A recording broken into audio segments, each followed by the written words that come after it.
All the substances of abuse, whether they're opiates or cocaine or anything else, they're actually painkillers.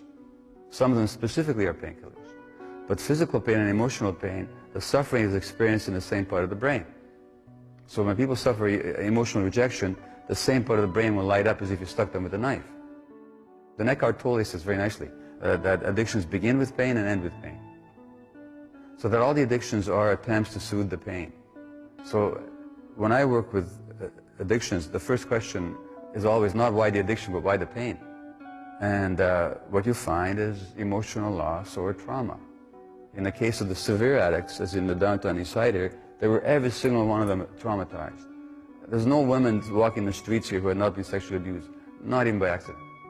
But you know, whether it's a sex addiction or internet or relationship or shopping or work addiction, these are all attempts to get away from distress. Keith Richards, the Rolling Stone guitarist, said, who used to have a severe heroin habit, as you know, he said that all the contortions we go through just not to be ourselves for a few hours. Or why would somebody not want to be themselves? Because they're in too much distress and too much pain.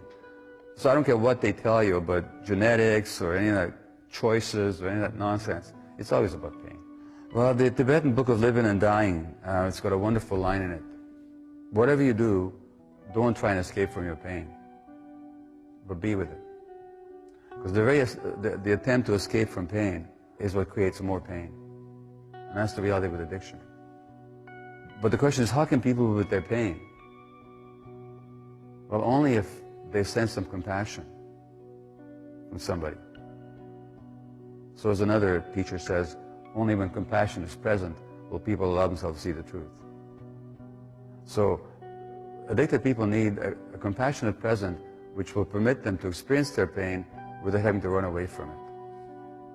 And all the attempts to run away, it's like another teacher says, the surest way to go to hell is to try to run away from hell. So you got to be with that pain. You just have to be with it, but you have to have some support. And we live in a society that, one way or the other, is always about instant relief, quick satisfaction, distraction. In other words, we live in a culture that is based on, both economically and psychologically, on not supporting people to be with themselves. So it's always the quick getaway. So it's very difficult to deal with addictions in a society. But yeah, it is a matter of, at some point, finding a way of being with your pain so that you can actually get to know what it's really all about.